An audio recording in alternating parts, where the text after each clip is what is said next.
चुटकियों में घुटने टेक देगा दुश्मन।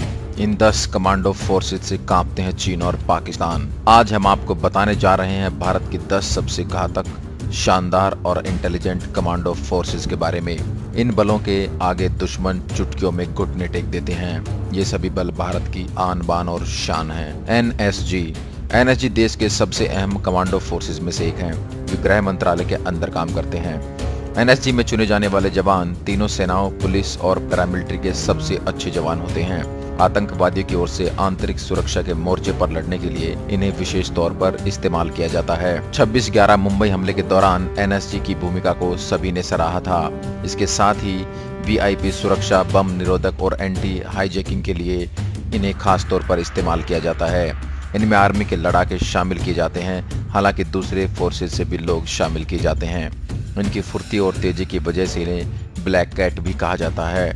मार्कोस का नाम आपने कम ही सुना होगा।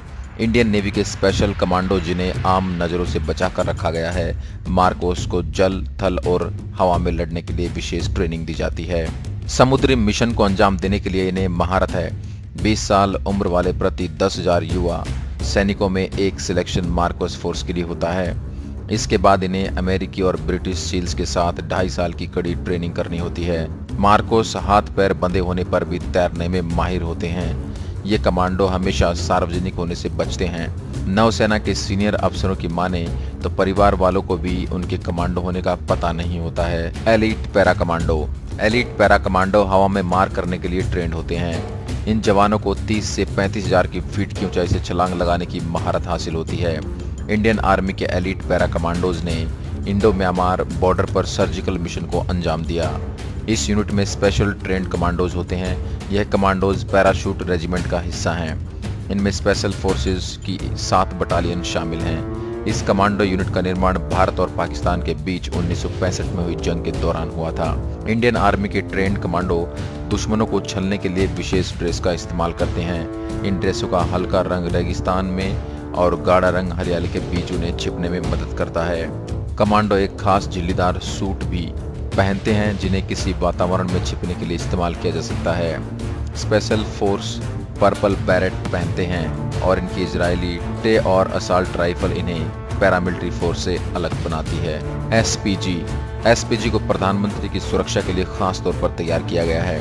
हालांकि वे अपनी ट्रेडमार्क सफारी सूट में हमेशा दिखते हैं, लेकिन कुछ खास मौकों पर एसपीजी कमांडोज को बंदूकों के साथ काली ड्रेस में भी देखा जाता है। एसपीजी के जवान बहुत ही ज्यादा चुस्त और समझदार होते हैं। पूर्व प्रधानमंत्री इंदिरा गांधी की हत्या के बाद 1985 में इसे बनाया गया। अब यह कमांडो फोर्स पूर्व प्रधानमंत्री और उनके परिवार वालों को भी सुरक्षा प्रदान करते हैं। स्वात कमांडोज अमेरिका की तर्ज पर बनी है भारत की स्वात कमांडोज की टीम। किसी भी हालत में निपटने में माहिर हैं। दिल्ली पुलिस की स्वात कमांडो मतलब सुरक्षा की गारंटी दिलाते हैं। स्वात कमांडो की ट्रेनिंग बेहद कठिन होती है। ये कमांडो फोर्स किसी भी हालत में दुश्मन का खात्मा करने के लिए ट्रेंड होते हैं। इनमें हवा में, पानी में और जल में घात लगाकर मार करने की तकनीक सिखाई जाती है। आधुनिक हथियारों से लैस ये कमांडो रात के अंधेरे में भी दुश्मन को पहचान उनका खात्मा करने के लिए ट्रेंड होते हैं। आतंकियों को नक्सलियों से निपटने के लिए तैयार किया जाता है। बता दें कि 2008 में मुंबई हमले के बाद दिल्ली पुलिस के स्वात कमांडोज का गठन किया गया है। इंडियन फोर्सेस में 2004 में अपने एयरबेस की सुरक्षा के लिए इस फोर्स की स्थापना की। गरुड़ कमांडोज इंडियन एयरफोर्स में 2004 में अपने एयरबेस की सुरक्षा के लिए इस फोर्स की स्थापना की, मगर गरुड़ को युद्ध के दौरान दुश्मन की सीमा के पीछे काम करने के लिए ट्रेन किया गया है। आर्मी फोर्सेस से अलग ये कमांडो काली टोपी पहनते हैं।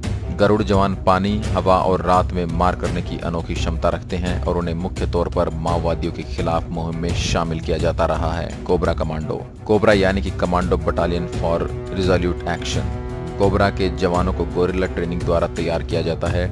कोबरा के जवानों को वेश बदलने से लेकर घात लगाकर हमला करने में कोई मात नहीं दे सकता। संसद भवन और राष्ट्रपति भवन की सुरक्षा का जिम्मा कोबरा के पास है।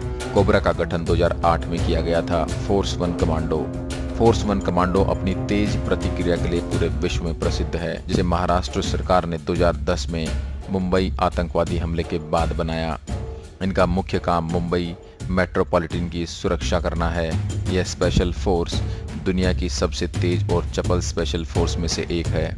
जिन्हें किसी भी आपदा से लड़ने के लिए सिर्फ 15 मिनट की जरूरत होती है। ITBP commandos. आईटीबीपी के स्पेशल कमांडोज ने मुंबई के 26/11 आतंकी हमले के बाद मुख्य अभियुक्त अजमल कसाब को मुंबई जेल में रखने में अहम भूमिका निभाई थी। दिल्ली की तिहाड़ जेल की निगरानी की कमान भी इन्हीं के हाथों में है। इसके साथ ही ये भारत चीन सीमा की भी विशेष निगरानी करते हैं। CISF commandos. CISF के कमांडोज को आमतौर पर VVIP, एयरपोर्ट और इंडस्ट्रियल इलाकों के लिए खास तौर पर तैनात किया जाता है। अंतर्राष्ट्रीय एयरपोर्ट जैसे दिल्ली और मुंबई इन्हीं की निगरानी में सुरक्षित रहते हैं। मुंबई में 26/11 हमले के बाद इनका इस्तेमाल प्राइवेट सेक्टर की सिक्योरिटी के लिए भी होने लगा है। इसका अपना स्पेशल फायर विंग भी है। साथ ही यह फोर्स दिल्ली मेट्रो की सुरक्षा भी करती है। आशा करता हूँ यह वीडियो आपको पसंद आया होगा। देश और दुनिया की अन्य खबरों के लिए आप हमारे चैनल को लाइक करें, शेयर करें एंड सब्सक्राइब करें। धन्यवाद।